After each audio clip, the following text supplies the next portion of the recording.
Welcome to our channel सफ़र की बातें। आज हमारे गेस्ट हैं मिस्टर नितिन श्रीवास्तव, जिनसे आज हम उनके सफ़र के बारे में जानेंगे। ये हैं एक बहुत ही सक्सेसफुल बिजनेसमैन और एक बहुत ही अच्छे cyclist. So, thank you for asking me to join here. Sir, हम जानना चाहेंगे आपके बारे में। So, मैंने अपनी मेरा जगह जहाँ पे बॉर्न हुआ मैं, उस शहर का नाम है Deoria. Deoria just next to Gorakhpur है। तो वहाँ पे मेरा बर्थ प्लेस है। उसके बाद मेरे फादर जो कि ट्रांसफरेबल सर्विस में थे, तो लगातार ट्रांसफ़र होते रहे और उसके साथ मैं भी मूव करता रहा। तो मैं पहले फैज़ाबाद, वहाँ पे मेरा पहला स्कूल था, वहाँ से स्कूलिंग मेरी शुरू हुई। फैज़ाबाद के बाद बाराबंकी, बाराबंकी से बनारस, बनारस से आज़मगढ़, आज़मगढ़ से कानपुर, देन कानपुर में ही फिर फाइनली मेरा 10th 12th वगैरह सब कुछ कंप्लीट हुआ। एंड फिर मैंने HBTI कानपुर में कंप्यूटर साइंस में बीटेक करने के लिए एडमिशन लिया। क्या जॉब में थे अंकल? मेरे पापा जज हैं। ओके। सॉरी, अब रिटायर्ड हैं, तो जज थे। And he retired as chairman Lok Adalat, और उससे पहले वो एडिशनल डिस्ट्रिक्ट जज थे। ओके, तो आपके सारे फैसले घर पे ही हो जाते थे? मतलब फैसला भी घर पे हो रहा था और ट्रायल भी घर पे ही चल रहा होता था। सर, ये जो आपने जगहों के नाम लिए जहाँ से आपकी स्कूलिंग हुई है, यहाँ पे क्या एक्सपोजर था स्टडीज का? सबसे पहले फैजाबाद का जंगल बेल हमारा स्कूल था। ओके। तो jungle bell as a school was really really nice, good exposure, good ideas. उसके बाद फिर जब बनारस आए तो बनारस का थोड़ा सा, सॉरी बाराबंकी, तो बाराबंकी में उतना याद नहीं है मुझे स्कूल का। So that's a blur area जहाँ पे मुझे बस ये याद है कि मैं खेलता बहुत था। 10th में आपने क्या सब्जेक्ट्स लिए थे? 10th 12th में? 10th में मैंने शुरुआत किया था physics, chemistry, mathematics and biology. Okay. तो PCMB मैंने पूरा लिया था because my father wanted me to become a doctor. फिर 6 महीने करने के बाद मेरे बायोलॉजी सर ने मुझे बहुत समझाया कि बेटा दोनों चीज़ें नहीं हो सकती, तुम कहीं के नहीं रह जाओगे। तो चूंकि बायोलॉजी सर ने सिखाया तो मैंने बायोलॉजी छोड़ दी और मैंने फिजिक्स, केमिस्ट्री, मैथ्स के साथ कंटिन्यू किया। ओके। तो ठीक डिसेंट नंबर थे, 88% मार्क्स थे। अच्छा, वो डिसेंट है। ओके। नहीं, एक्चुअली इसलिए डिसेंट है क्योंकि मेरे यहाँ जो स्कूल में जो टॉपर था उसके 97% मार्क्स थे। ओके। मतलब दैट मतलब वाज आपने शुरू से बेंचमार्क बहुत ऊंचा रखा हुआ है। I am impressed. ओके, तो 10th करने के बाद फिर आपका 12th का रिजल्ट कैसा रहा सर? 12th का लेस देन 10 था। करीब मेरे 82% मार्क्स रहे। ओके। सो उसमें भी मेनली केमिस्ट्री को लेके मेरी मेजर प्रॉब्लम थी। तो केमिस्ट्री में आई वाज नेवर गुड। किसी तरीके से ऑर्गेनिक केमिस्ट्री समझ के पास हो गया मैं, उतना काफ़ी था। तो ये 10th और 12th जो आपका हुआ, ये कौन से शहर में आपने किया? कानपुर। वहाँ पे मतलब I just want to understand कि आपका on a serious note studies को लेके एक्सपोजर, फैसिलिटीज और आपका वहाँ पे जो मतलब स्कूल का कितना ज़्यादा कंट्रीब्यूशन था आपकी नॉलेज इनहेंस करने में? कानपुर आने से पहले मैं जैसे स्कूल के बारे में बात करना चाहूँगा, तो जैसे बाराबंकी के स्कूल के बारे में मुझे नहीं याद है। बनारस का school was sent Anthony's school. फिर उसके बाद हम वहाँ से ट्रांसफ़र होकर पापा आजमगढ़ आए, and that was game changer for me, life changer for me.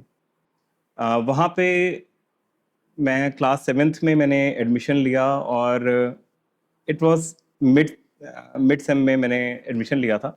अगस्त में एग्ज़ाम हैं, शायद 10th ऑफ अगस्त को एग्ज़ाम शुरू हो रहे थे और मैं शायद 28 या 30th ऑफ अगस्त, जुलाई के आसपास हमने ज्वाइन किया। 10 दिन में एग्ज़ाम थे और स्कूल का रूल था कि भाई तुम एक भी सब्जेक्ट में फेल हो गए तो बोला जाएगा fail. Okay. And I failed. Okay. So that was the first time, और that failure actually changed me as a seriousness towards studies, because जीवन में कभी फेल नहीं हुआ था। तो suddenly that was a hit. और फिर जो मेरे टीचर थे, I still remember him, he changed my life, and that was mainly sir William Barrow और ma'am Barrow. Both of them were really amazing. उन्होंने जो इंग्लिश में हेल्प करी मेरी, स्पेशली शेक्सपियर उस समय पढ़ाया जाता था and I was not able to understand it, but they were very patient, they taught me properly. और उसके बाद वो मेरे क्लास टीचर भी थे, तो ही सेड कि it's okay to fail once in your life, but take lesson. And मेरे ख्याल से वही जो चेंज होता है ना, एक टीचर आके आपको चेंज कर देता है। So that happened. And then later वहाँ पे I started ranking in first 3 people. So Okay. वो बहुत चेंज करा उसने, मेरा थॉट चेंज कर दिया कि नहीं यार, मैं मतलब वो 8वीं 10वीं 12वीं वाला लड़का नहीं हूँ, शायद मैं टॉप 3 में आ सकता हूँ. एंड उसने मेरा जर्नी चेंज करी और मुझे लगता था कि मैं ना बहुत ही awesome. Then suddenly came to Kanpur और सीधे 10th में एंट्री ली, बिकॉज फादर के पास ऑप्शन था कि या तो मेरी सिस्टर 10th में शहर चेंज होगा क्योंकि हर 3 साल में ट्रांसफर होना है, या फिर लड़के का 10th में ट्रांसफर होगा. तो ये डिसाइडेड कि ठीक है लड़का करेगा, बेटी हमेशा ज़्यादा प्यारी होती है ना. बिल्कुल बिल्कुल. सो उन्होंने उस समय ट्रांसफर लिया और जब मैं स्कूल पहुंचा, Seth Anand Ram Jaipuria, one of the best schools I have study. जो फोकस वहां पे था बच्चों का और जिस लेवल पे थे, to be very honest I thought कि आई डोंट एग्जिस्ट. मतलब दैट वाज माइंड ब्लोइंग कि मतलब कोई बच्चे इस उम्र में 10th में दे अचीव्ड सो मच. मतलब बच्चे ऑस्ट्रेलिया जा रहे हैं, वहाँ पे प्रोग्रामिंग का कॉन्टेस्ट हो रहा है, वहाँ पे वो उसमें पार्टिसिपेट कर रहे हैं. That's a huge thing. मैं कंप्यूटर साइंस चाहता था कि मुझे मिल जाए कंप्यूटर्स, नहीं मिली, तो उन्होंने मुझे आर्ट में ट्रांसफर कर दिया कि भाई तुम आर्ट ले लो, तुम्हारा अभी उतना नहीं आता है. एंड आई थॉट कि मैं जब आजमगढ़ से आ रहा हूँ मैं बहुत ही ऑसम हूँ. एंड देन सडनली वो नहीं, आपका शीशा टूट जाता है, बिल्कुल आपकी रियलिटी हिट करती है. But art made me stay in that school because उनके यहाँ जो पूरा ओवरऑल थॉट था इन terms of extra curricular activities. मैं उससे पहले किसी स्कूल में पढ़ा ही नहीं जहाँ एक्स्ट्रा करिकुलर होता था. It was always studies and only studies. So वहाँ चेंज आया. एंड अचानक से इस स्कूल ने मुझे बताया कि भाई तुम फुटबॉल खेल सकते हो, तुम रनिंग में पार्टिसिपेट कर सकते हो, तुम आर्ट में पार्टिसिपेट कर सकते हो. There were so many number of areas you can work in. और ऑलमोस्ट जितनी भी मीट्स होती हैं मैं सब में जाता हूँ. But I love engaging with them. They are one of the most brilliant minds. One of them, like Priyan Singh Deshwal, one of the most brilliant person I have met face to face. That guy cracked JEE in the first attempt, 54th rank All India. Nice. And I met him. I have not met him in recent years, but अभी recently मैंने 2 साल या 3 साल पहले मैंने कोई particular problem डाली थी कुबरनिटीज को लेके कि कुबरनिटीज पे मेरे को एक कंसल्टेंसी चाहिए कि this is something which we are facing problems again and again, and is there somebody who can just guide my team how to do it. And Priyank called me up, texted me कि don't worry, I know Kubernetes. And it was like out of the blue. That guy, मतलब हम touch में ही नहीं है इतने सालों से, but he was so forthcoming. He has built multiple companies. He has worked in Google initially, then built a company, sold it off, then built another company, and he's going ahead. मेरी एक छोटी सी Kubernetes की problem के लिए, and that's exactly how that school is. आप छोटी problem डालो, and everybody is there to help you out. Correct. So that makes a huge difference. Absolutely. And they are the major reason why I could get into HBTI Kanpur. So sir अब आपके 12th के number आ गए, आपने अच्छे number score किए हमारे standard से, मेरे स्टैंडर्ड से. तो उसके बाद आपको जब कॉलेज सिलेक्ट करना था या डिग्री सिलेक्ट करनी थी, तो उसके पीछे क्या थॉट प्रोसेस था और उसमें क्या पेरेंट्स ने आपको कुछ गाइड किया, उस बारे में आप थोड़ा सा बताएंगे? टू बी वेरी ऑनेस्ट, कोई ऐसा थॉट प्रोसेस तो नहीं बैठा हुआ था कि मुझे इंजीनियरिंग ही करनी है, क्योंकि बायोलॉजी नहीं हो रही थी तो कोई ऑप्शन नहीं था, इसलिए इंजीनियरिंग करी. और जो कॉलेज सिलेक्शन था, आपकी रैंक पे जो पहला कॉलेज सबसे अच्छा आपको मिल रहा होता है आप वही लेते हो. जो पहले मिल जाए वही सही है. एग्जैक्टली. MNR मिल नहीं रहा था, मोतीलाल नेहरू इलाहाबाद मिल नहीं रहा था, तो नेक्स्ट कॉलेज HBTI कानपुर ही होता है. ओके. तो फिर मैंने HBTI कानपुर ले लिया. यहाँ पे कंप्यूटर साइंस मिल रही थी. कंप्यूटर साइंस आपने एज अ सब्जेक्ट लिया? हाँ, मुझे कंप्यूटर साइंस चाहिए थी. MNR में मैकेनिकल थी, तो फिर.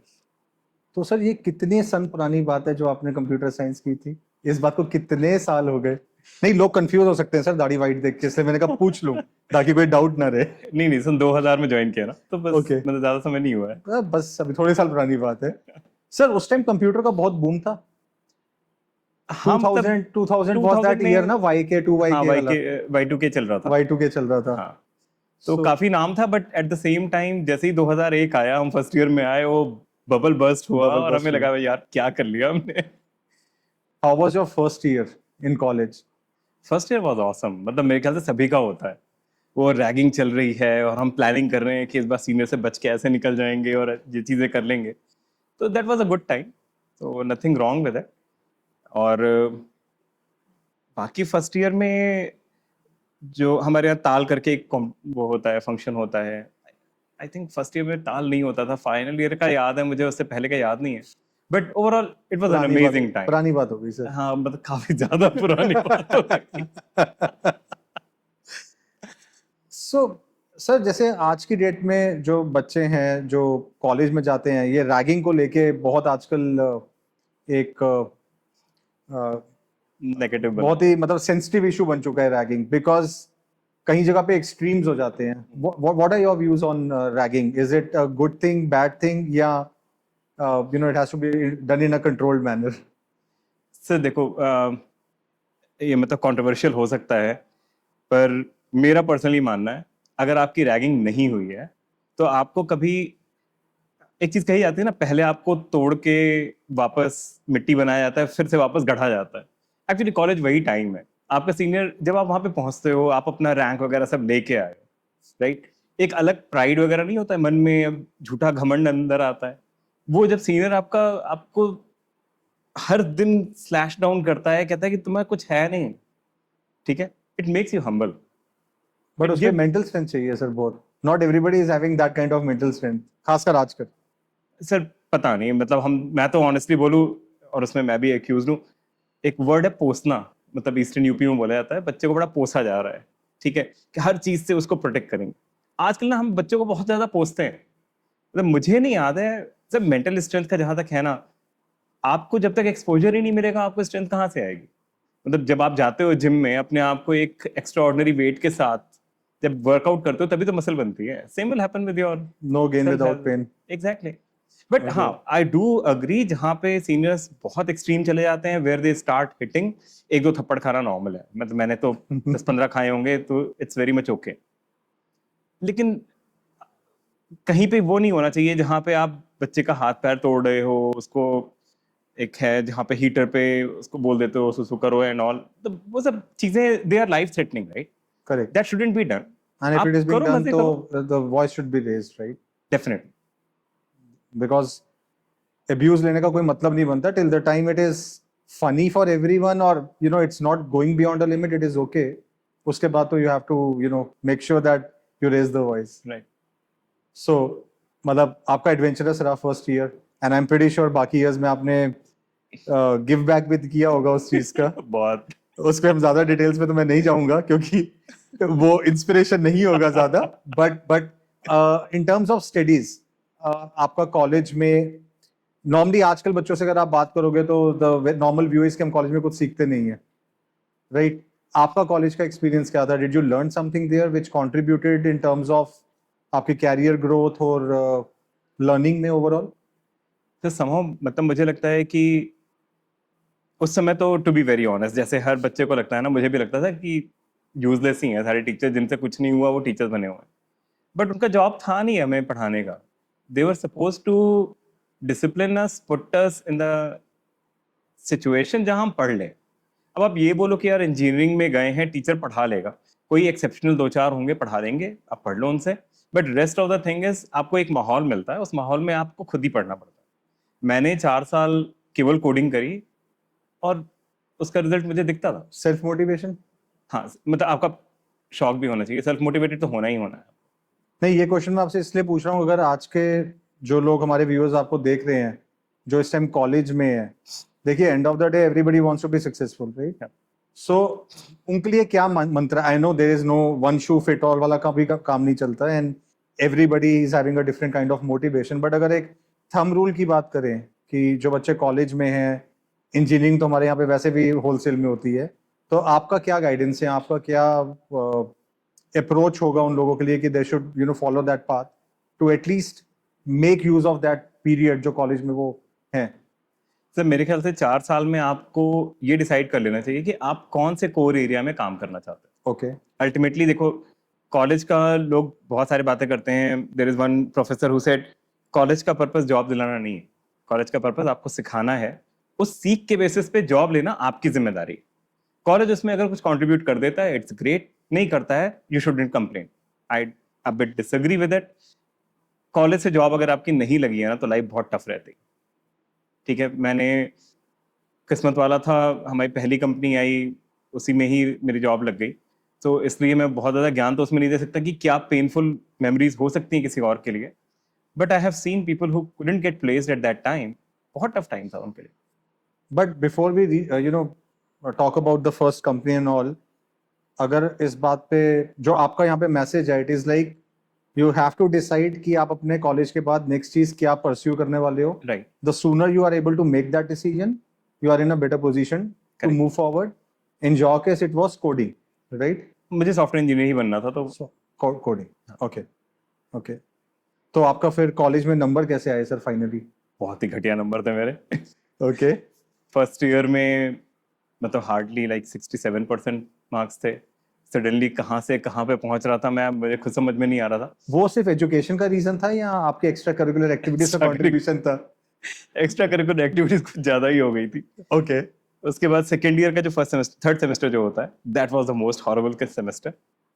बट सप्ली आई कभी? नहीं, अरे सबसे औसम चीज यही थी, 56% नंबर आए थे मेरे। लाइफ में पहली बार मैं इतने घटिया नंबर लेके आया था। एंड ट्रस्ट मी, मैं सारे सब्जेक्ट में पास था। जिसके 70-75% आया ना, वो लोग फेल थे। सो सर अब आपका कॉलेज के नंबर आ गए, कॉलेज की डिग्री पूरी हो गई, अब इसके बाद प्लेसमेंट का प्रोसेस कैसा रहा आपका? What was your experience with this placement and getting hired by a company? Actually third year में हमारे सीनियर्स ने हमें गाइड किया, बिकॉज हमारे सीनियर्स में केवल 2 या 3 लोगों की जॉब लगी थी। बाकी पूरा ऑलमोस्ट लाइक 400 लोगों का बैच था, ऑल द ब्रांचेस इंक्लूडेड, जिसमें से computer science was the worst hit. तो कंप्यूटर साइंस, इलेक्ट्रॉनिक्स, जो भी चीज़ें आईटी से डील करती हैं, वो सारी चीज़ें गड़बड़ हो गई थी। दे सेड कि अब चूंकि हमारा गवर्नमेंट कॉलेज था, तो यहाँ पे काफ़ी डिफरेंस है। अगेन आई विल से, जैसे मेरे टीचर्स हमेशा कहीं ना कहीं मेरी लाइफ में आते रहे, so again we got one of them. तो 4 साल का बीटेक जो पढ़ाई करी वो अलग थी, बट हमारे प्लेसमेंट ऑफिसर बन गए doctor JSP Rai, and he is awesome, but at that time he was a villain for us. So he was from plastic department and he used to say, सुनो तुम कंप्यूटर साइंस वालों, अपने आप को engineer मत बोला करो। इंजीनियर वो होता है जो कुछ बनाए और वो खराब हो तो मटेरियल खराब हो जाए। तुम लोग क्या करते हो कंट्रोल Z करते हो, वापस वहीं पे आ जाता है जहां पे गड़बड़ हुई थी। So that is how he used to put it to us. तो हमारे लिए हमेशा था कि यार doctor JSP Rai placement officer बन गए, अब तो प्लेसमेंट नहीं होने का। तो सीनियर्स ने आके समझाया कि भाई ऐसा ऐसा है और तुम लोग अपना खुद ही करो। तो हमने बैच से कंट्रीब्यूशन लिया। कंट्रीब्यूशन लेने के बाद हमने अपना ही एक ब्रोशर छपवाया और ब्रोशर सारी कंपनीज को भेज दिया। स्मार्ट हैं, डॉक्टर JSP राय का कहीं से सिग्नेचर मिला, उसकी स्कैन करी, चिपकाई और लेटर भेज दी सबको। हमें थोड़ी पता था कि वापस भी आता है लेटर। कुरियर एक कंपनी में डिलीवर नहीं हुआ, तो कुरियर वापस आया, क्योंकि फ्रॉम डॉक्टर JSP राय था तो उनको डिलीवर हो गया। उन्होंने फरमान भेजा, किसने छपवाया है वो आए। कोई जाने को तैयार नहीं था। मैंने कहा यार जाना तो पड़ेगा, मतलब मैंने इनिशिएटिव लिया था, मैं प्लेसमेंट कोऑर्डिनेटर था, मतलब इनफॉर्मल प्लेसमेंट कोऑर्डिनेटर था। तो I went over there, he said Srivastava ji, मैं मतलब अभी भी भूलता नहीं हूँ, उनका बड़ा सा रूम है, काफी मतलब इट्स अ ग्रैंड रूम, और उसमें सर बैठे हुए हैं। वायरस की तरह, हाँ 3 इडियट्स में वायरस की तरह। हाँ, काइंड ऑफ ऐसा ही, लेकिन मतलब his room was all technical, मतलब बहुत सारा स्टफ रखा हुआ है उसमें, okay, and is a very educated man. तो बट ये आपने करा है? जी सर।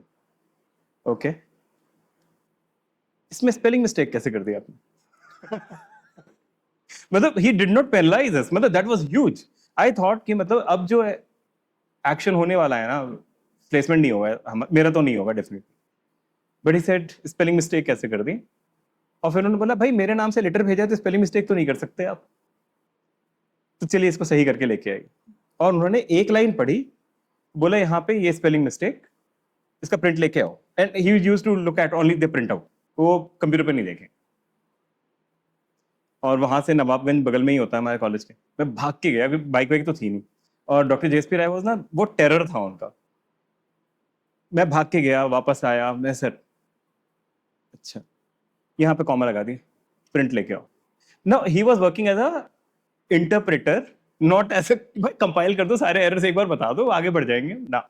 आपने बोला ना उनको अंडू पसंद नहीं था, तो वो इसलिए प्रिंट आउट में अंडू कर रहे थे। Exactly exactly, right. ये पॉइंट बहुत सही है। मैं उनको अगली बार बात करूंगा तो मैं बताऊंगा। तो उन्होंने मतलब 4 या 5 बार भेजा, और छठी बार ना, at that time I used to get angry very frequently. मेरा बस अब वो चढ़ना शुरू हो गया था कि मुझे करना ही नहीं है आपको। मुझे पहले नेगेटिव मन में बना हुआ है ना कि सर मानते नहीं, but he was a good जज ऑफ टाइमिंग। उनको पता लग गया अब इसके बाद लड़का फटने वाला है। फटने वाला है। उन्होंने रोक लिया, उन्होंने बोला ठीक है ये सही करके भेज देना, हाँ, ले आना, साइन कर दूंगा। And he signed it. हाँ, that was huge. And then उन्होंने बोला कि किस किस कंपनी के कैसे निकाला तुमने, and he was never a placement officer. वो he took interest into it, he appreciated the fact that we went ahead and did it ourselves, और उसमें हर तरीके का support he provided. He called up the companies himself, कोई नहीं करता, specially government colleges में तो बहुत रेयर होता है जो लोग करते हैं। He called up the companies himself, फिर हमसे बोला फॉलो अप करो, उसका प्लान बनवाया। And I learned a lot during that time कि वर्क की प्लानिंग कैसे होती है, और ये बड़ा प्रोजेक्ट है, and it's a long term project जहाँ पे कम से कम 6 महीने लगेंगे रिजल्ट आने। Correct. And that resulted in we lined up, I think not less than 20 odd companies। Awesome. जब हमारे इससे पहले वाले बैच में केवल 3 या 2 लोगों का से वो हुआ था तो placement। आपका प्रोजेक्ट एग्जीक्यूशन का एक्सपीरियंस प्लेसमेंट ड्राइव में ही शुरू हो गया, Placement। Not drive in coordinating the companies to come to your college itself. And that was one of the major reasons why I got the job as well, because हमारे यहाँ CSC आई, computer sciences corporation. अब तो unfortunately बिक गई है, अब तो DXC नाम हो गया उसका। But computer sciences corporation came in and they said कि हम डे 1 कंपनी है। डे 0 पे नगैरो आ चुकी थी, और नगैरो Okay. में हमें अलाउड नहीं था बैठना, because of percentage. Percentage. Okay. तो CSC ने बोला 60%। मैंने कहा चलो मैं पास हो गया, इसमें बैठ जाऊंगा। और जो टॉपर्स थे उन्होंने समझाया कि भाई देखो हमारा जॉब लग जाएगी, तुम लोग मेहनत करो, हमारी जॉब लग जाएगी, तुम्हारी जगह खुल जाएगी अगली कंपनी में, तुम लोग आ जाना। And CSC was known to भाई आए हैं टॉप 10 टॉप 15 लेके चले जाएंगे, दैट्स इट। हम लोग सुबह 4 बजे CSC को रिसीव किया मैंने और मेरे फ्रेंड के साथ। हम मारुति 800 लेके गए थे, हमें यही नहीं पता था कि 6 लोग आ रहे हैं वहां से। तो हमने पूछा तक नहीं कि कितने लोग आ रहे हैं, बस पहुंच गए हम मारुति 800 कॉन्फिडेंस लेके। पूरा है। पूरा कॉन्फिडेंस। उन्होंने पूछा, and they were really genuine people. Unfortunately मुझे नाम नहीं याद है, otherwise I would like to go back and thank them. उन्होंने बोला अच्छा तो इसमें तो हम नहीं आ पाएंगे, तुम लोग कैसे ट्रैवल करते हो? विक्रम, आई डू नॉट नो आपने विक्रम देखा है कि नहीं। अच्छा, विक्रम, वो जो विक्रम जो टेम्पो होता है बड़ा सा, गॉट इट। कानपुर में वही चलता है। तो गणेश होगा, अगर गणेश नाम सुना, तो वैसे ही विक्रम भी होता है, उससे थोड़ा सा सोफिस्टिकेटेड वर्जन। हम विक्रम में बैठ के, वहां का 5 स्टार होटल है लैंडमार्क का, वहां पे गए थे। And they were so cool about it. Landmark वो पहुंचे और मेरे पसीने छूटने शुरू हो गए, हमारे पास पैसे ही नहीं है, हम होटल कैसे बुक कराएंगे। तो वो जाके रूम के बारे में बातें कर रहे हो, मैं उनके HR के पास गया, मैंने बोला sir the college won't be paying for it, don't worry we will pay for it. And I was so relaxed. फिर उसके बाद वापस आने में उनको पिक करना, उनको कॉलेज ले जाना, उसमें कुछ और गड़बड़ियां हो गई। हमारा जो गवर्नमेंट कॉलेज है तो कुछ ना कुछ किसी को कलाकारी करनी है, एक बंदे ने दरवाजा खोलने से मना कर दी। फिर कुछ कुछ करके उससे दरवाजा खुलवाया गया, कुछ उसने लिया, किसी ने कुछ दिया। तो व्हाट दे लाइक वाज कि भाई situation crisis crisis crisis back to back आती जा रही थी। खाना मंगाया था, खाना नहीं पहुंचा। फिर उसके बाद खाना आ गया तो उसने टेबल रूम नहीं खोला, बहुत सारी प्रॉब्लम्स आ रही थी। तो डॉक्टर जेएसपी राय के लिए भी वो पहला एक्सपीरियंस था, so he was also like confused, but he worked out his authority and got it back. मेरे ख्याल से वही एकमात्र रीजन था। मैंने उनका रिटर्न निकाल लिया था। इंटरव्यू में बैठा तो उन्होंने बोला यार इतने कम नंबर क्यों है तुम्हारे? सर 4 पेज का रिज्यूमे मेरा ही है, बाकी सब 1 पेज का लेके आए हैं, बाकी 4 पेजेस में आपको केवल प्रोजेक्ट मिलेंगे, मैंने वही काम किया। So they asked about the project बहुत डिटेल में, मतलब एक अच्छा ये इसमें ये प्रॉब्लम आई होगी, and that guy was really smart. उसी के चलते मेरा सिलेक्शन हुआ कि वो 4 साल जो कोडिंग करी, जो मैं कह रहा था ना कि अपना एक फोकस रहना चाहिए कि आप क्या एग्जैक्टली करना चाहते हैं। और चांस की बात है, टॉपर्स ने हमें भेज दिया, हम मौका मिल गया, अदरवाइज नहीं होता, हो सकता है। सो कॉलेज में आपका जो प्लेसमेंट हुआ, आई थिंक वो लक बाय चांस भी था कि you are in the right place at the right time. I agree. But अगर हम आज की जनरेशन के लिए भी कोई मैसेज होगा इस चीज को लेके, तो yes, they have to be very very clear on what they want to achieve in life. ठीक है, irrespective of numbers. Right. Numbers अपना काम करेंगे, they don't define the person's capability, right? But important है कि जो आपको करना है उसमें आप अपना को जितना अच्छा बना सकते हो बनाओ, and attitude is what matters, right? I agree. Correct. So sir, college हो गया, फर्स्ट कंपनी, फर्स्ट डे क्या था, और सैलरी को लेके क्या एक्साइटमेंट थी सर? हमारे समय में CSC was the highest payer after after the first company? The first company जिसमें मेरा हुआ था। हाँ, so they were the highest payer after ST micro electronics. Okay तो ST micro electronics I think नाम चेंज हो गया उसका, आई थिंक मोटरोला हो गया है शायद। अब ओके चेंज होके, मतलब एक्विजिशन होता रहता है उस कंपनी का, कुछ ना कुछ होता ही। Okay but they paid, I think मेरा हुआ था 3 लाख पर एनएम पे, in year 2004। 2004, 3 lakhs. It was a It decent was a package decent, at the good time, package. right? मतलब मार्केट में 6 lakh was considered as awesome package. Correct. और IIT छोड़ दीजिए, मैं IIT में नहीं था, बिकॉज Obviously. IITs में 7 से 8 लाख रुपए के पैकेज मिलते थे उस समय। तो ST micro electronics used to hire like that. तो STM का पैकेज था 6 लाख का, बट अदरवाइज बाकी किसी का भी नहीं था। Okay. तो जो ये आपको जब पता चला कि अब आपको 3 lakhs का पैकेज मिल रहा है, how excited were you and how was your first day in the company? ये बिल्कुल वैसे ही फीलिंग थी जब मैंने 40 GB वाली हार्ड डिस्क खरीदी थी। तो करेंगे क्या? बिल्कुल वैसे ही था कि मैंने 25,000 रुपए आएंगे, करेंगे क्या? 25,000। और फर्स्ट डे कंपनी में कैसा था? It was amazing. मतलब CSC, मुझे नहीं लगता कि उतने प्रेम से ना कोई कंपनी किसी की ऑनबोर्डिंग कराती होगी। Okay. श्री माया वहाँ पे होटल था, उस होटल में हम लोग को वहीं पे ठहराया गया था। फिर उसी के बगल में वहीं होटल में ही रेस्टोरेंट में हमें खाना वगैरह खिलाया जाता था, वहीं पे ट्रेनिंग होती थी। तो हम अच्छा, ऑफिस पहुंचे ही नहीं थे। पूरा ट्रेनिंग पीरियड आपका होटल में था? ट्रेनिंग पीरियड हमारा होटल में ही था। वाओ। मतलब ट्रेनिंग पीरियड हमारा बहुत लंबा नहीं था, हार्डली शायद 10 डेज का रहा होगा, बट वो 10 डेज ऑल VIP अलग ही treatment. मजा था। That was awesome. मतलब वो लोग ना ट्रेनिंग हमें केवल उन्होंने टेक्निकल पे दी ही नहीं, उन्होंने बोला तुम प्रोजेक्ट में जाओगे, वहां पे होगी, हम तुम्हें यहाँ पे इंसान बना के भेजेंगे अपनी कंपनी में। तो हमें खाना खाना, चीजों को क्या बुलाते हैं, जैसे लसानिया वगैरह हो गया, हमें लसानिया बोलना नहीं आता था, खाने की बात ही अलग है। सर, जब आपका ये पूरा होटल वाला ट्रेनिंग, सोशल ट्रेनिंग पूरी हो गई थी, तो आपको एक प्रोजेक्ट असाइन हुआ होगा। तो उस प्रोजेक्ट में बेसिकली आपका फर्स्ट डे कैसा था, और वो पहला दिन जहाँ पे आपको एक डिलीवरेबल एक्सपेक्ट किया जाता है, वो क्या डिलीवरेबल था? सो हम लोग की ट्रेनिंग नॉर्मल ऐसा नहीं था कि हमें सीधे प्रोजेक्ट असाइन किया था। Okay CSC first time hired so many people, almost like 30 odd people they hired, and all of them, most of them came to Indore. तो इंदौर में हमारे पास एक सिंगल रूम दे दिया गया, और जैसे क्लासरूम ट्रेनिंग चलती है वैसे चलती थी। We were assigned personal mentors, so I was assigned Prasad as mentor, and some other people were assigned Kripa as mentor, although they would always switch कि कभी किसी को जरूरत है, they will always help each other। तो हमारा मतलब प्रॉपर हैंड होल्डिंग करके जैसे एक बंदे को रेडी किया जाता है ना कंपनी में लाने के लिए, सो that is how it was going. But it didn't go very long for us. 15 days की ट्रेनिंग हुई, और अचानक Okay. से एक प्रोजेक्ट में रिक्वायरमेंट आई और मुझे मूव कर दिया सीधे प्रोजेक्ट में। बॉर्डर पे भेज दिया आपको? बॉर्डर पे भेज दिया। ओके बट बीच बीच में इन्वॉल्वमेंट होता था, एंड कृपा एंड प्रसाद बोथ वो नहीं है जिनको अपना नॉर्मल काम करने के अलावा कुछ और भी करना है, so they were like that। तो they worked on training us on main frame, but main frame पे ट्रेनिंग बहुत कॉस्टली है, बिकॉज आप हर बार जो साइकिल चलाते हो उसकी कॉस्ट लगती है, कंपनी को आ रही होती है। सर, थोड़ा सा आप एलोबरेट कर दोगे मेन फ्रेम होता क्या है, क्योंकि मेरे ख्याल से अच्छा, बहुत सारे लोगों के लिए मेन फ्रेम वर्ड ही एलियन होगा। ओके। सो मेन फ्रेम काफ़ी ओल्ड टेक्नोलॉजी है, बट बहुत रिलायबल टेक्नोलॉजी है।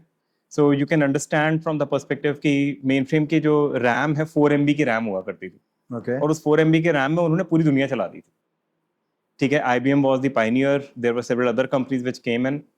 So mainframe is a very very big machine। You can consider कि आप मान लो 10 by 12 का एक रूम बना रहे हो ना, उतनी बड़ी एक मशीन बन जाएगी। But that will have a huge computing power, but that computing power is remote।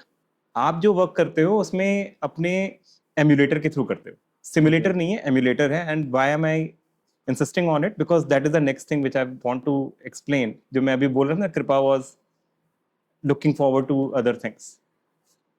So mainframe में जो आप कनेक्ट करते हैं, आपके पास एक एम्यूलेटर मिलता है. वो एम्यूलेटर आपके मेन फ्रेम से कनेक्ट होता है. उसके लिए कुछ डिफाइंड है कि इसी जगह से होगा, इसी आईपी से होगा, एटसेट्रा, जो नॉर्मल चीज़ें हैं. आप इसको एक एग्जांपल ले सकते हो कि लेट्स से आपका रिमोट सर्वर है और लाइनक्स, और आप उसको कनेक्ट कर रहे हो अपने लेट्स से गिट बैश से, या फिर आप अपने WSL डाल रखा है, वहाँ का जो प्रॉम्प्ट आता है, कोई टर्मिनल के थ्रू आप उसको कम्युनिकेट कर रहे हो, वही SSH टाइप. तो हमें कनेक्ट करने के लिए सीधे बस अपना आईडी पासवर्ड डाल देते हैं, हम लॉगिन कर जाते हैं. ओके. तो हमें नहीं पता कि वहाँ पे SSH चल रहा था या कुछ और चल रहा था. दैट इज समथिंग प्रोटोकॉल जो भी चल रहा था कनेक्ट हो जाते थे, बट कनेक्ट हो जाता है. The only problem was main frame compute करता है बैचेस में. ओके. तो आप जब उसको कोई भी चीजें करके दोगे ना, तो आप आराम से बैठ सकते हो कि अभी 30 सेकंड्स बाद आंसर आएगा. ओके. तो जो अभी हमारा इंस्टेंट है ना, चलाया, रन किया, नहीं चला, एरर आ गई, फिर चलाया, रन किया, नहीं चला, आपका whatever you put it goes in the queue. goes in the queue. Okay. But जब तक हमने ज्वाइन किया था तो that Q was very fast. हमें मतलब 10-15 सेकंड में आंसर मिल जाता. ओके. बट हमसे पहले मैं इमेजिन करता हूँ कि वो लोग कितने ऑसम थे. They used to submit their card आता है, उस कार्ड में पंच करके पंच कार्ड ले जाके देते थे. एंड आज दिया है, कल रन होगा, उसके एरर जो आएंगे वो परसों ये फिक्स करेगा, फिर उसके नेक्स्ट डे वो जाके वापस सबमिट करेगा. Right. From there it came to this place. और मतलब at that time, I do not know अभी क्या सिचुएशन है, at that time almost 90% of the world money is in e copy. ठीक है, लोग हार्ड कैश नहीं है. उसका ऑलमोस्ट लाइक 70-80% मेन फ्रेम में है. तो every single big bank runs on main frame, every single big insurance company runs on main frame. So overall जो हमें पढ़ाया गया और जो रियलिटी में वर्ल्ड में हो रहा था, वो बहुत डिफरेंस था. So your first project was mainframe, which was again altogether a different experience. आपने हर चीज यूनिक की है कुछ चीजों में. Your first job mainframe, first project mainframe. What was next in Q? मतलब आपने next क्या किया इस कंपनी में या? मैंने उस कंपनी में केवल मेन फ्रेम पे ही काम किया. Okay. यहाँ पे मतलब कृपा and Prasad both were working on building up a simulator, because main frame की कॉस्ट जो कंपनी को हर साल आती थी, that was huge just for training people. Okay. So they said कि यार करना क्या है, हम प्रोजेक्ट ही चलाना है, इन लोगों को कोडिंग करनी होती है, कोडिंग करके एग्जीक्यूट करवाना है. कोबोल आप नॉर्मली एग्जीक्यूट कराओगे तो बच्चा कुछ नहीं सीखेगा, क्योंकि वो नॉर्मल विंडोज में भी चल जाएगा, कोई दिक्कत नहीं. हमें चाहिए था JCL चाहिए थी, हमें किक्स चाहिए था. ये सारी चीज़ों के लिए उन्होंने एक सिमुलेटर, ओपन सोर्स अवेलेबल था, मुझे नाम नहीं याद है, वो उन्होंने सिमुलेटर सेटअप किया. And that was one of the major reasons why I could leave the job and start this company. So I worked with them to understand कि वो क्या सेटअप कर रहे हैं, कैसे कर रहे हैं. So ये आपकी फर्स्ट कंपनी से आपने सीधा अपना बिजनेस स्टार्ट किया था या कोई और कंपनी में ज्वाइन की थी? नहीं, मैं यहाँ से मैंने रिजाइन करा and I went to Headstrong. So TechSpan bought Headstrong and renamed itself as Headstrong because Headstrong का consulting business बहुत बड़ा था US में. Okay. So that is how I worked. But आपने पिछली कंपनी में कितना, मतलब फर्स्ट कंपनी में कितने टाइम काम किया? Almost like 2.5 years. 2.5 years. And then for the reason for changing the job was? Sir ये बहुत एक्साइटिंग रीजन होते हैं, मतलब लोगों के. I want to know that. Actually mainly reason एक तो increment का था. So that was CSC was not known for big appraisals. वो वहाँ पे वही 5, 6, 7, 10%, अगर आप बहुत अच्छे हो तो 10% का हो जाएगा. बट वो सेवा बहुत करते थे ना. सेवा सर, मतलब मैंने प्लान कर रखा था रिटायरमेंट लूंगा तो CSC में लूंगा. CSC बंद हो गई. So वो एक रीजन था. और दूसरा रीजन था कि CSC में somehow I started feeling, मैंने जब इंटरव्यूज दिए, पहला इंटरव्यू दिया and I failed, I learned कि CSC ने हमें केवल और केवल हमारे प्रोजेक्ट के बारे में सिखाया था. करेक्ट. साइबर टेक करके कंपनी थी, उन्होंने उसको एक्वायर किया और हमारे पास जितने प्रोजेक्ट में टूल्स थे वो सारे CK नाम से थे. वो मेरे को उस इंटरव्यू में ही पता चला. ओके. कि हमें उन्होंने कुछ पूछा, जूलियन डेट करके एक कॉन्सेप्ट होता है मेन फ्रेम में हम यूज करते हैं. जूलियन डेट क्या होगी, इसकी कैसे कन्वर्ट करोगे? जूलियन डेट कन्वर्ट करने की पूरी लॉजिक होती है. करेक्ट. मैंने कहा कुछ नहीं करना है, CK डेट में डालो ये डेट, जूलियन डेट बाहर. एल्गोरिथम नहीं पता अपने को. हमें बताया ही नहीं कभी। Correct correct and he was like CK date, और नहीं ठक से एक होता है CK cyber tech. Oh my god, cyber tech के जितने प्रोग्राम्स अपने इंटरनल बने हुए सबका नाम सीके से शुरू होता है। ओके, आई न्यू कि इंटरव्यू में खराब हो गया, but that was the only interview I failed. Came back, studied, and I knew कि अगर मैंने सीएससी नहीं चेंज करी तो मैं लर्निंग नहीं कर पाऊँ। ओके सो डेफिनेटली मैं अपने एम्प्लॉयज को भी कहता हूँ कि भाई जब तक हमारी लर्निंग हो रही है, that's the best company you can be in. Learning अगर नहीं हो रही है and you are moving into another role of a manager, then stay in that company. But if everything is stalled, there is no point.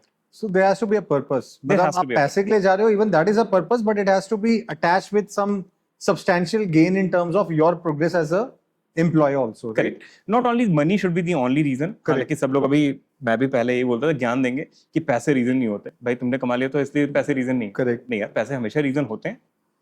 But एक company तुम्हें let's say 10 lakh का package दे रही है, एक तुम्हें 9.5 का दे रही है, मैक्सिमम लोग 10 वाले पे चले जाएंगे। नहीं यार, वर्क की क्वालिटी देखो ना, बिकॉज अगला पैकेज इस बेसिस पे होगा तुम्हें आता क्या है। Correct.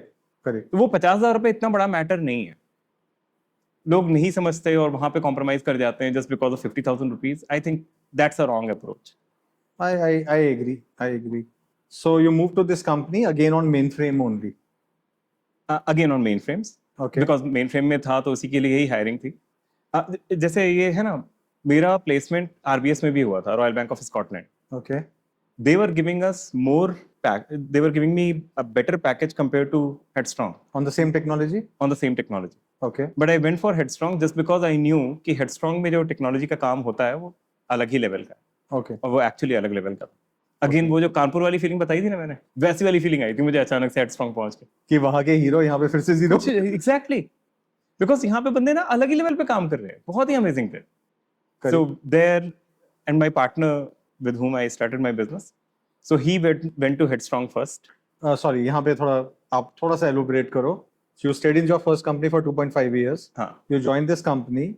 Then you stayed in this company for like what was the duration in this company and then approximately 3.5 years. okay 3.5 years आप इस कंपनी में थे हाँ, and आपका जो पार्टनर है अभी वो भी इसी कंपनी में. एक्चुअली इसी हम दोनों company ने में एज अ कैसा? फ्रेशर ज्वाइन किया था CSC, Okay. So we were friends, Okay. But कभी बिजनेस वगैरह के साथ में नहीं सोचा था। Okay. हेडस्ट्रॉन्ग में Manish first moved, he Manish referred is the me. name of your partner. Okay. Manish first move to Headstrong, then he referred me, I अच्छा। Came in over there. Okay. तो वहां पे आरबीएस में मेरा हो गया, ये था कि पैसे वहां पे मिल रहे हैं, यहाँ पे टेक्नोलॉजी मिल रही है, एंड देन आई डिसाइडेड कि यार लर्निंग ज्यादा इंपॉर्टेंट है और और पता ज्यादा नहीं पैसे का difference करना क्या है. अभी समझ भी नहीं आ रहा पैसे का करना क्या नहीं नहीं, तब तक खर्च बहुत हो गए थे। सो फिर हमने वहां पे वर्क किया, and from Headstrong I left, है. Okay. एंड जो जो कृपा से मैंने सिमुलेटर सीखा था, I set up the simulator and started the company for training on mainframes. Before that, sir, I think आपने अपनी कंपनी का नाम नहीं बताया. Velocity software solutions. Okay. So that is the company you set up in a year. So velocity हमने शुरू करी 2009 and के आसपास। और आज कितने साल हो गए सर टोटल? अब तो बहुत साल हो गए, 19 तक 10 साल और मतलब ऑलमोस्ट 15 साल हो गए। 15 साल. It's a long journey, sir. It's a long time. हाँ. सो सीएससी सॉरी हेडस्ट्रॉन्ग छोड़ने के बाद यहाँ पे वर्क करने में अलग चैलेंजेस थे, Obvious. और हमारा मतलब ऑफिस अमेजिंग जगह था, नीचे दारू की दुकान थी, ऊपर हमारा हमारा ट्रेनिंग सेंटर था। सो बस So it was a training center. It You was a started training as a center training initially, center yes. for mainframes. For main frames, And वहाँ पे आपने वो simulator को तो हमने वो सिमुलेटर सेटअप किया। डिफरेंशिएटर वाज वो simulator he. Everybody else who was training on mainframes, they were charging 40,000-45,000 rupees, and they used to give half an hour on on actual 40 mainframe 45,000 for what duration? for the entire training. करीब I mean, 2 से 3 महीने की training 3 होती महीने की training was 45,000 in year 2009. in 2009. That's very That was expensive. very expensive, mainly because mainframe की cost ही इतनी ज्यादा है, हर एक को पे करनी थी, और फिर हाफ एन आवर से ज्यादा नहीं देते थे वो लोग। किसी की बड़ी अच्छा मतलब बंदा है, कुछ एक्स्ट्रा पैसे दे रहा है, तो वो लोग 1 घंटा दे देंगे Per day. पर डे, ठीक है। लेकिन हफ्ते में 3 ही दिन ट्रेनिंग होनी है, डेली होनी भी नहीं है। Okay. तो आप हफ्ते में 3 बार 3 घंटे के लिए इतने पैसे दे रहे हो, लर्निंग नहीं हो पाती थी, बच्चा समझ नहीं पाता था करना क्या है। हमने सिमुलेटर सेटअप किया, कोई पैसे वैसे किसी को देने नहीं, और बोला इनफाइनाइट, और सडनली हमारे यहाँ मतलब कैंडिडेट्स बहुत सारे थे। तो लेकिन हमारा सेटअप उतना अच्छा नहीं था, चीप सा सेटअप लगता था, बट ठीक है। इन्वेस्टमेंट कैसे की सर? आपने बिजनेस स्टार्ट किया, इन्वेस्टमेंट कहाँ से आई? इन्वेस्टमेंट हमने अपनी खुद ही की करी थी, जो सेविंग्स की जो आपने, सेविंग्स करी थी बस आपका वही इन्वेस्ट 2.5 प्लस 3 5 इयर्स की सेविंग को आपने 6 इयर्स की सेविंग थी। को इन्वेस्ट किया इस बिजनेस को स्टार्ट करने के लिए। हाँ। ओके, मतलब मेरे जो पार्टनर था उसने भी पैसे डाले, मैंने भी डाले। हम एक्चुअली 4 पार्टनर थे जिन्होंने शुरू किया था, इनिशिएट किया। इनिशिएट किया था। Okay okay. सो उसमें सबने थोड़े थोड़े पैसे डाले, हमने एक ऑफिस ले लिया, ऑफिस लेके चेयर टेबल और पता नहीं क्या क्या खरीदा, सेकंड हैंड चेयर्स खरीदी, every damn thing which had to be done we did. By hook और बाय क्रुक ऑफिस सेटअप हो गया। ऑफिस सेटअप हो गया, और सबसे औसम था कि हम ट्रेनिंग करा रहे हैं। ये था 500 रुपये मांगती थी वो बंदी जो रोज टॉयलेट साफ करेगी, कहती थी नहीं ये कॉमन टॉयलेट है, इसको साफ करूंगी तो इतना लगेगा। और बाकी कंपनीज जो वहाँ पे बाकी ऑफिस नहीं थे, वो दुकानें थी, तो वो मतलब उतने पैसे मांगती थी, हम तर कंजूस थे। सो तब तक मनीष उतना फोकस नहीं कर रहा था, तो हम लोग खुद ही आके साफ करते थे सुबह 6 बजे, और फिर हम Okay. बैठ जाते थे कि टॉयलेट तो साफ है। ऑलरेडी साफ है। बट देन मनीष केम इन, उसने बोला यार तुम लोग कभी यहाँ पे ये कर रहे होते हो, कभी नेटवर्क सेटअप कर रहे होते हो। उसने एक प्रोफेशनल को बुलाया और ये करवा लिया, और हमें लगा कि हमसे किडनी मांग ली है। एक्चुअली जो चीज आती है उसके लिए पैसे देना बहुत मुश्किल है। बहुत खलता है। I can understand. और 10,000 रुपए लग गए थे केवल नेटवर्क सेटअप करने के। हमने कहा 10,000 रुपए हम कर देते भाई। कहता है तुम लोग इतनी बार कर चुके हो, हर बार खराब हो जाता है। Correct correct. So that was one learning which I would suggest everybody who is doing business. फालतू के काम नहीं करने, स्पेशली जो टूल्स के हैं ना, टूल्स आपके पास अच्छे होने चाहिए। अगर नहीं है, मैं ये नहीं बोल रहा बेस्ट ऑफ द बेस्ट लेके आ जाओ जहाँ पैसे ही खत्म हो जाए, कुछ सर्वाइवल ना रहे, बट डिसेंट एनफ कि आपको परेशानियां ना हो। Correct correct. तो जो नेटवर्क सेटअप हुआ that made it very stable. जो डेली की प्रॉब्लम्स थी वो खत्म हो गई। वरना डेली कम से कम 2-3 घंटे तो हम नेटवर्क ही सही करते थे। Proper switches, proper fire wiring, proper हाँ. crimping. Right. So professional came and took care of everything. Yes. Okay. Got it. Got it. उसके बाद हमारी ट्रेनिंग काफी अच्छी चल रही थी, बट और वहीं से हमारा पहला क्लाइंट मिला। क्लाइंट जिसने मेन फ्रेम पे आपसे प्रोजेक्ट वर्क किया नहीं, conduct? हम ट्रेनिंग दिया करते थे उसकी एप्लीकेशन पैकेजिंग की भी। Okay. Application packaging was a big thing at that time, अब तो खत्म ही हो गया। तो एप्लीकेशन जैसे आप डबल क्लिक करके इंस्टॉल करते हो ना, that is something which is a package. Installers जो बनते जो हैं। इंस्टॉलर्स बनते हैं, करेक्ट तो करेक्ट वो जो इंस्टॉलर है उसकी एप्लीकेशन पैकेजिंग करके पूरी टेक्नोलॉजी होती है। करेक्ट। तो we used to train on that, जिसमें DLL और सब कुछ इंक्लूड करना होता है जब इंस्टॉल होते हुए, ताकि वो okay. Correct. So one of the smartest persons I know apart from Priyendra is Vikas Tiwari. So he was the one who used to do application packaging की training हमारे साथ। ओके। And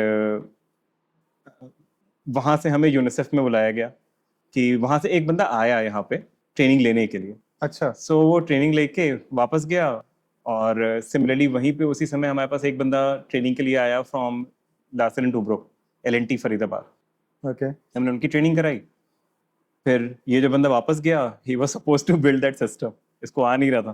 तो L&T ने बोला कि तुम एक काम करो, तुम लोग आगे हमारा इम्प्लीमेंटेशन करो। And it was all organic, सब कुछ ऑर्गेनिक, Completely organic, नो कुछ मार्केटिंग, भी नहीं, नथिंग, कुछ- ऑर्गेनिक। नथिंग। नाइस।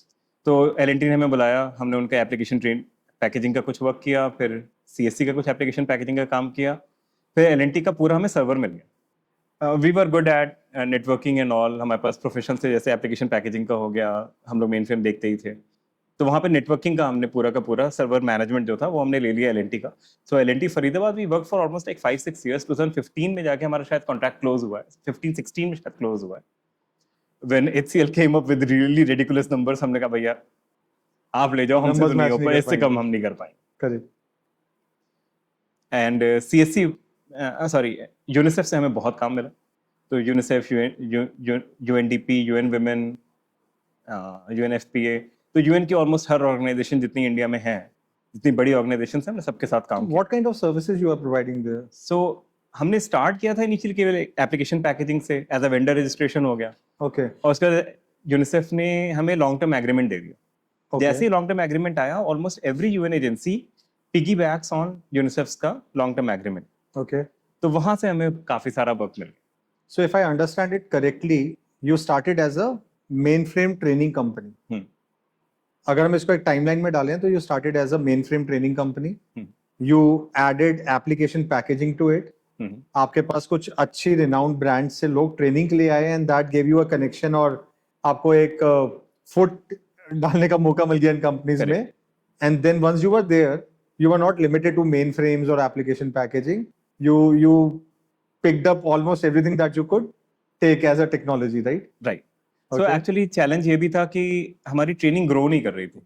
Okay. हम बस एक जगह आके स्टैग्नेंट हो गए बिकॉज कोई भी स्टूडेंट उस बैच को नहीं अटेंड करना चाहता था जहाँ पे मैं या मनीष नहीं पढ़ा रहा है Okay. या विकास नहीं पढ़ा रहा है एप्लीकेशन पैकेजिंग.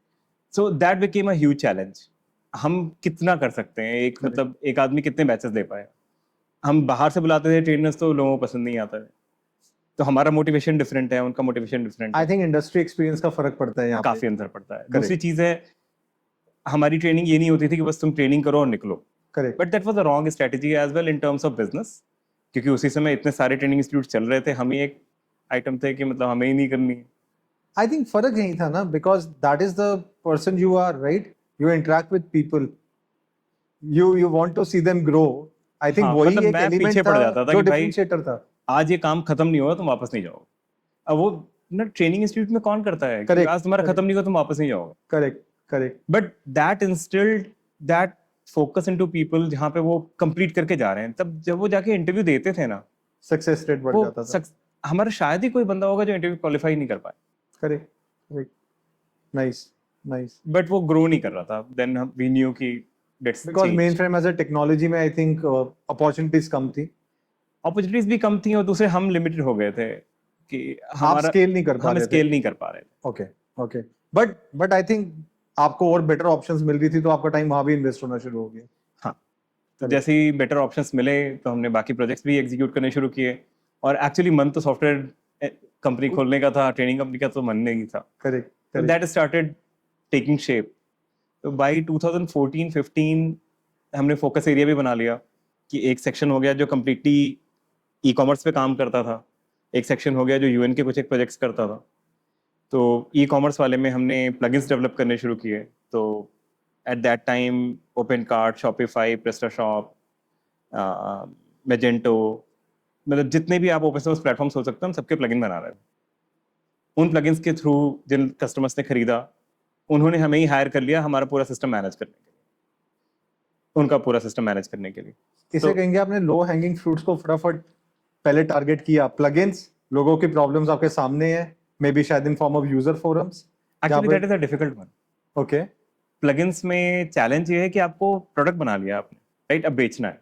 हाँ. सर्विसेज में आपके पास पहले पैसे आते हैं, फिर Correct. आप सर्विस प्रोवाइड करते हो. करेक्ट. प्लगइन कंप्लीटली उल्टा है. प्रोडक्ट है, पहले पैसे इन्वेस्ट होंगे, बिके ना बिके you do not no. Correct. But जब वो एक बार बिकना शुरू हो जाता है ना, तो वो जिसको एक कैस्केडेड इफेक्ट कहते हैं ना, करेक्ट. एक चीज दूसरा, दूसरी चीज तीसरा करते करते क्लाइंट्स आने शुरू हो गए. नाइस. तो वहां से हमारे ई कॉमर्स का मेनली फुटहोल्ड बेटर हुआ. ओके. एंड हम तब तक उससे पहले बहुत रैंडम कुछ भी उठा लेते थे. कोई भी काम आ रहा है, छोटा है बड़ा है डजंट मैटर, बस आना चाहिए. बट देन वी फोकस्ड कि नहीं यार, कट डाउन करो, बहुत सारा नॉइज है जो हम पिकअप कर रहे हैं. और वो नॉइज कट करने के बाद एक्चुअली हम स्मूदन हो गए अपने प्रोसेसेस में, अपनी डिलीवरीज करने में. That help. वो धीरे धीरे पहले हम 50,000 का भी प्रोजेक्ट उठा लेते थे, फिर हमने बोला 2 लाख से नीचे का नहीं उठाएंगे, फिर 5 लाख से नीचे उठाएंगे, फिर 10 लाख से नीचे का नहीं उठाएंगे. तो ऐसे करके अपना मतलब माइलस्टोन आप मूव करते जाते हो. आई थिंक आपके साथ, मतलब ये बोलना सही है कि शायद लक भी आपके साथ रही है, काफी सपोर्ट मिला है मेहनत के अलावा. बट इंपॉर्टेंट चीज है, you were not greedy in terms of कि आज आपने जैसे पहले भी बोला, money should not be the only motivation, right? You had a structure in plan and you were okay to say no, ताकि आप एक फोकस एरिया में अपने आप को बेस्ट कर पाए. सो सर, आपने भी जो बताया पूरा ट्रांसफॉर्मेशन जो आपने विद टाइम डायनेमिकली, जो भी मार्केट की कंडीशन थी या मार्केटिंग में अपॉर्चुनिटीज थी और जो आप लोगों के पास काम आ रहा था, उसके हिसाब से बहुत सारे आपने डिसीजंस लिए. तो ये पूरा आपका प्लानिंग का था, प्लानिंग जो आपने करी और जो आपने डिसीजंस लिए, ये पूरा फ्रेमवर्क जो था एक बनाया आप लोगों ने, प्रैक्टिकली मतलब बोलना बहुत ईजी है, बट आप इसको आप एक लेआउट की तरह या एक डिजाइन की तरह बता सकते हो आपने डिसीजंस लिए कैसे, ये डिसीजन मेकिंग होती कैसे थी कि भाई अब हम यही करने वाले हैं, बाकी चीजों को हम इग्नोर कर रहे हैं. What was the thought process behind it? Sir to be very honest, ऐसा नहीं है कि हमें 5 साल का फोकस पता था कि हम 5 साल में यहाँ पहुंच जाएंगे। ठीक है, व्हेन पीपल से कि 5 साल में तुम क्या प्लान करने वाले हो, हमने 5 साल का कभी भी प्लान नहीं बनाया। We always made it for 2 years. Okay, so 2 years plan. 2 years का प्लान होता था, Okay. बिकॉज हम इतने छोटे रहे ना कि कभी उतना बड़ा 5 साल का हमने सोचा ही नहीं। ओके, 2 साल का plan is far more easier to Correct. Think and plan and execute, और उसका रिजल्ट दिखना शुरू हो जाता। Correct correct. तो वो जो 2 साल का प्लान है, 2 साल के प्लान में आपने फिगर आउट कर लिया, तो वो छोटा प्लान बना लो, प्रैक्टिकली एग्जीक्यूटेबल बना लो, दैट इज डूएबल। और इसमें मैं अपने पार्टनर को काफी मतलब अप्रिशिएट करूंगा, द वे ही डिसाइडेड कि नहीं हम उठाएंगे नहीं इससे नीचे का। एंड आई वाज लाइक कि भाई काम नहीं आएगा, तो बोला हम खाली रहेंगे ना तो काम ज्यादा आएगा, and that actually work. Okay, so sir after 15 years I think आपने एक अच्छी स्टेबल कंपनी बनाई हुई है। You guys are more into development, right? So from your experience so far, what is your message to people जो अभी इधर college से निकलने वाले हैं या अपनी फर्स्ट जॉब के लिए ढूंढ रहे हैं? पहले हम उन लोगों की बात करेंगे और फिर जो लोगों की बात करेंगे जो ऑलरेडी एक्सपीरियंस्ड हैं। What's your you know message to them कि अगर अपना वो क्या, आपने तो एक जॉब से बिजनेस में ट्रांसफॉर्मेशन किया, कुछ लोग होंगे जो जॉब ही करना चाहते होंगे, कुछ लोग होंगे जो बिजनेस करना चाहते होंगे, तो उनके लिए आपका क्या एक मैसेज होगा कि जो उनको हेल्प कर सकता है अपने कैरियर में? सर लोगों को बार बार मैंने सुना है, एवरीबडी सेज कि यार अपना काम कर रहे हैं तो मतलब कोई बात नहीं, तुम्हें मेहनत करनी पड़ रही है तो क्या हुआ, तुम अपना काम कर रहे हो। Sir to be very honest, I think कोई भी बंदा अगर चाहे जॉब भी कर रहा है ना और वो उसमें ग्रो कर रहा है और उसमें कुछ नई लर्निंग ले रहा है, इट्स गुड एनफ। डेफिनेटली मतलब सैलरी होनी चाहिए, डिसेंट होनी चाहिए, यू शुड नॉट बी मतलब struggling, but at the same time ऐसा कुछ जरूरी नहीं है कि आपको अपना बिजनेस करना ही करना है। दूसरा पॉइंट है, आप जब जॉब कर रहे हो, you do not consider your job as a job, आप उसको अपना बिजनेस मान के करो ना। आप बोलोगे कि यार ये तुम्हारे लिए बड़ा इजी है कहना, बिकॉज तुम तो यही चाहोगे कि बाकी सारे के सारे मिल जाए। So that's exactly how I worked when I worked in CSC, when I worked in Headstrong. I never considered कि वो मेरे लिए एक्सटर्नल कंपनी है जिसके लिए मुझे कुछ करना नहीं। जिसका सबसे बड़ा एग्जांपल है, मेरा फ्रेंड है कौशिक सरकार, ही फिगर्ड आउट कि एमुलेटर को ऑटोमेट किया जा सकता है, जो मेन फ्रेम का एमुलेटर होता है। उसने ये फिगर आउट किया, मैंने कंपनी चेंज करी, हेडस्ट्रॉन्ग में गया, and I automated the entire work. जो पूरी रात को होता था ना, रोज रात को हमारा 4 बजे से लेकर 8 बजे तक का सपोर्ट चल रहा है, फालतू की बकवास चल रही है, कोई काम नहीं होता था, हम बैठे रहते थे स्क्रीन देख रहे हैं। एक बार डंप आएगा, पूरे महीने में हार्डली 3 बार 2 बार डंप आया था। अब उस डंप के लिए मैं बाकी 27-28 दिन रोज सपोर्ट कर रहा हूँ, कंपनी के इतने पैसे जा रहे हैं। सो उसकी ऑब्जर्वेशन बनाई, एम्यूलेटर से कनेक्ट किया, एक्सेल आती थी उस समय, VBA वगैरह, क्योंकि मेन फ्रेम में वो कोडिंग नहीं हो सकती, तो VBA में कोडिंग करी। और ये एयरटेल का उस समय ऑप्शन आता था कि आप फोन नंबर @airtel.com को मेल भेजो तो कॉल आ जाती थी, SMS आ जाता था, वो लगा दिया बिंदास। मतलब पूरी रात सिस्टम ट्रैक करता था, जैसे ही डंप बनना शुरू होता था, जो हम ह्यूमनली कर रहे हैं वो वहां पे भी दिख रहा है। वो जैसे ही होगा, मेरा सिस्टम तुरंत एक ईमेल भेजेगा, मेरे पास कॉल आएगी, मैं उठूंगा और अपना काम करना। That made life of almost everybody in my team really good. और मेरे मैनेजर ने बोला नहीं था मुझसे करने के लिए, राइट? मुझे कोई करने की जरूरत नहीं थी, कोई एक्स्ट्रा पैसे तो मिलने नहीं थे, और उसको छुपा के नहीं रखा, पूरी टीम को दिया, जैसे कि everybody makes most of it. तो वो वाली चीज थी कि वहां पे ऐसा नहीं था ना कि मैंने अपना बिजनेस मान के किया नहीं। I have to learn something, I have to do it. But sir एक फियर होता है, अगर कोई बंदा बिजनेस स्टार्ट करना चाहता है जॉब छोड़ के, वो फियर आपको भी था, बट हाँ। आपने शायद मैरिड थे अनमैरिड थे जब आपने बिजनेस स्टार्ट किया? मैरिड था, इसलिए शादी करी थी, मैंने जॉब छोड़ पाऊंगा। तो आपने उसके लिए अपनी सेविंग्स बनाई पहले, आपने उसके लिए प्रिपेयर किया and then you took that step. हाँ। और पढ़ाई का कंट्रीब्यूशन कितना है सर एक फ्रेशर के लिए? क्या गाइडेंस है पढ़ाई को लेके, अपने कैरियर में कंट्रीब्यूशन को लेके? सर मैं तो बोलूंगा कि जितने भी लोग यूट्यूब पे फंडे दे रहे हैं ना कि डिग्री मैटर नहीं करती, पढ़ाई मैटर नहीं करती, जो तुम्हें आता है, तुम्हारा स्किल, तुम्हारा पैशन, ऐसा जब पैसे नहीं होते हैं ना हाथ में, ना आपका पैशन काम आता है और ना आपका स्किल डेवलप करेंगे। उस समय हम डेवलप करना शुरू करेंगे, आप कर ही नहीं पाओगे, मोटिवेशन बिकॉज आपका ना दिमाग ही नहीं सही चलेगा। करेक्ट। तो अपनी पढ़ाई जो 4 साल की करनी है, बीटेक कर रहे हो, BSc कर रहे हो, MSc कर रहे हो, it doesn't matter, just do it honestly and trust me. अगर आपने पढ़ाई अपनी सही से करी है तो जीवन सही चले, उसमें कोई दिक्कत नहीं। पढ़ाई का मतलब सिर्फ नंबर्स नहीं है, पर Numbers पढ़ाई नहीं है, मतलब है कि knowledge है। Proper knowledge. For proper knowledge. Right, because मैं ये बात इसलिए थोड़ा सा स्ट्रेस दे रहा हूँ क्योंकि अभी लेटली हम देख रहे हैं बहुत सारी कंपनी से बहुत क्लियर बोल दिया, we are not worried about your degrees now, we there hiring based on the interviews only. हाँ हाँ। और वहां पे नंबर्स नहीं काम आ रहे, पर नॉलेज तो वही है जो आप सीख के आ रहे हो अपने सर वो भी पढ़ाई क्या में। कर रहे हैं, आपके 4 साल में वही नॉलेज ही तो चेक कर रहे हैं। एग्जैक्टली। तो मैं भी डिग्री की बात नहीं कर रहा हूँ, नॉलेज की बात कर रहा हूँ। बट इंडिया में जितनी पॉपुलेशन है, अगर 2 लोग, मान लीजिए आप और मैं हैं, राइट, आपने मास्टर्स कर रखी है और मैंने नहीं करी हुई है, और हम दोनों सेम कैपेबिलिटी पे हैं, कंपनी किसको प्रेफरेंस देगी? आपको, राइट? बिकॉज जब कस्टमर को दिखाना होगा तो कस्टमर को आप दिखाओगे ये मास्टर्स है, वो बंदा तो केवल bachelor. Correct. And so degree भी इंपॉर्टेंट है। केवल बार बार इतना ज्यादा एक्सट्रीम, मीडिया बहुत एक्सट्रीम जाता है, एंटरप्रेन्योरशिप को बहुत ज्यादा रोजी दिखाता है। इट्स नॉट दैट रोजी। एवरी डे की प्रॉब्लम्स हैं, राइट फ्रॉम द पॉइंट कि जहां पे बाहर रोड पे पानी भर रहा है, उसके चलते आपका ऑफिस खराब हो रहा है, वो भी आपकी प्रॉब्लम है। आपके यहाँ कोई बंदा बाहर से आके ये बोलता है कि माता का चौकी लगनी है, उसके लिए आप चंदा दे दो। चंदा दे दो, वो भी आपका प्रॉब्लम है, करेक्ट राइट? कोई बंदा डिससेटिस्फाइड है, वो भी आपका प्रॉब्लम है। करेक्ट। तो आप केवल काम नहीं करते हो, ये सारी चीजें आपकी People हैंडल management. करनी पड़ती है। पीपल मैनेजमेंट सबसे बड़ा प्रॉब्लम तो वही है। Correct. Sir I think 2 question मैं आपसे पूछूंगा बिफोर वी कंक्लूड। एक, आपने अपना एक प्रोस्पेक्टिव बताया as a employ who thought of doing a business, आपने क्या सोचा, कैसे मैनेज किया, क्या आपकी अप्रोच रही, and what you are saying कि अगर कोई बंदा जॉब में भी है तो इट डजंट हर्ट प्रोवाइडेड उसका ग्राफ प्रोग्रेसिव है, and whatever is doing और she is doing, they are putting in 100% of their efforts and they have a vision, very clear vision कि उनको जाना कहाँ है। राइट। As a employer, आप hiring करते हुए बंदे में क्या देखते हो? एज एम्प्लॉयर, मुझे, तुमने 4 साल में जो क्लेम किया है, पढ़ रहे हो, अब सबसे बड़ी प्रॉब्लम आती है, रिज्यूमे में लिख रखा है मुझे रिएक्ट भी आती है, नोट भी आती है, पाइथन भी आती है, सी भी आती है, C++ भी आती है, मतलब कुछ तो करेक्ट। कंट्रोल भाई, कंट्रोल। करेक्ट। वो कंट्रोल नहीं है।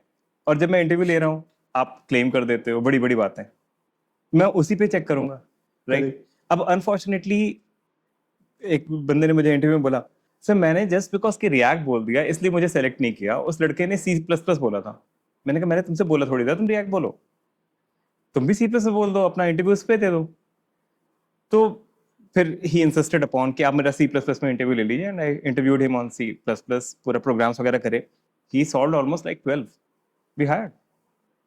तो अननेसेसरीली क्यों ऐसे अपने लिए प्रॉब्लम क्रिएट करने? ऑनेस्टी बता दो यार, जो करा है काम। अब एक बंदा था बहुत स्मार्ट, मतलब मैंने ये लिख के दिया था HR को, hire him anyway.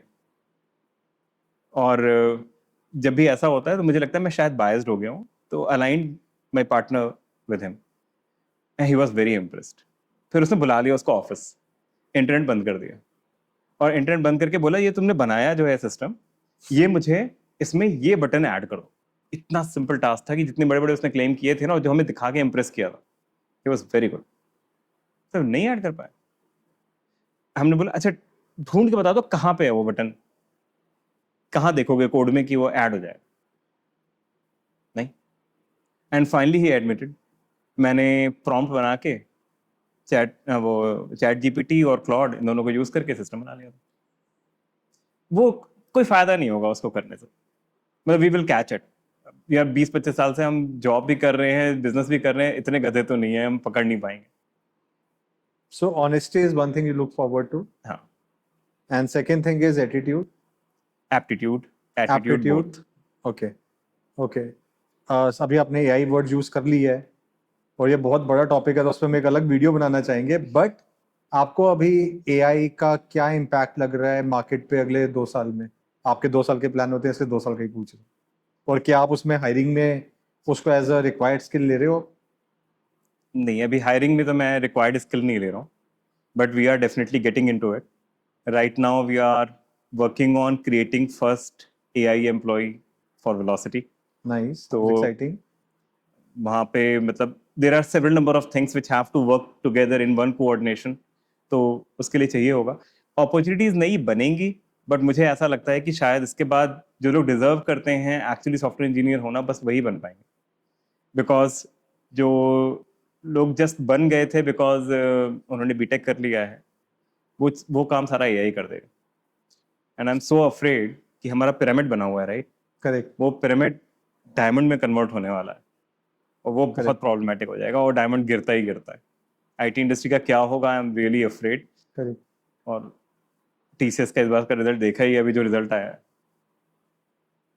Will it be right to say sir कि आज से कुछ साल पहले तक जो साइकिल था, आपने कोई एक चीज लर्न करी, आप 2 साल तक मार्केट में सरवाइव कर सकते थे. Yes.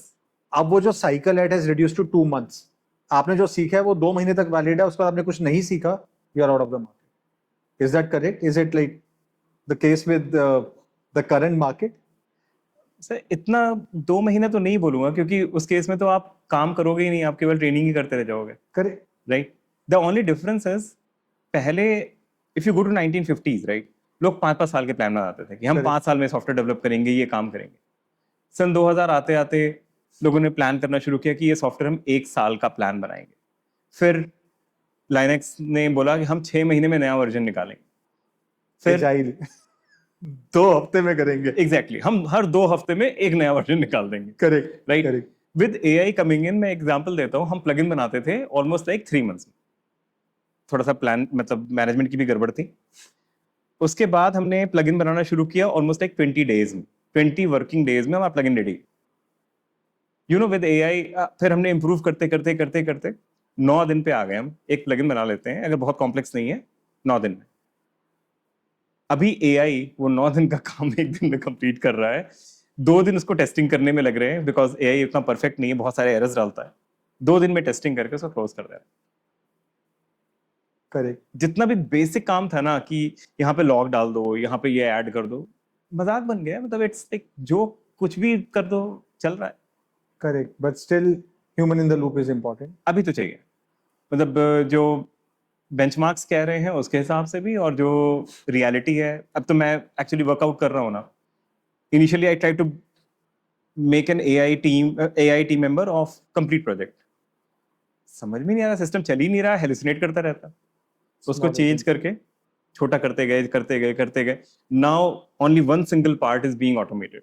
Then I learned, यार ये army of AI You are still बनानी learning. पड़ेगी. You are still learning. That's continuous. That is the mantra. So I think sir हमने बहुत सारे अच्छे टॉपिक्स आज डिस्कस किए और बहुत सारी नॉलेज आपने हमें दी है, और आई थिंक हमें बहुत सारे आपने इनसाइट भी दे दिए आपकी कंपनी में जॉब करने के लिए क्या करना पड़ता है. So thanks for that. I think ये सेशन बहुत अच्छा था और बहुत इंफॉर्मेटिव था, और आपसे बात करते हुए आई एम प्रीटी श्योर हम एआई पे और टेस्टिंग पे बहुत सारे वीडियोस और बनाएंगे जो कि बहुत ही मजेदार टॉपिक्स होंगे. जब एआई इतना अच्छा काम करता है तो टेस्टिंग की जरूरत क्या है, वो भी एक क्वेश्चन है. तो we will come to that, but आज के लिए आई थिंक सर टाइम को इंटरेस्ट में रखते हुए आई थिंक हम इसको यहीं कंक्लूड करते हैं. Thanks for your time sir, and nice talking to you as always. Same here sir, लेकिन टेस्टिंग की क्या जरूरत है? बात करेंगे सर, बात करेंगे.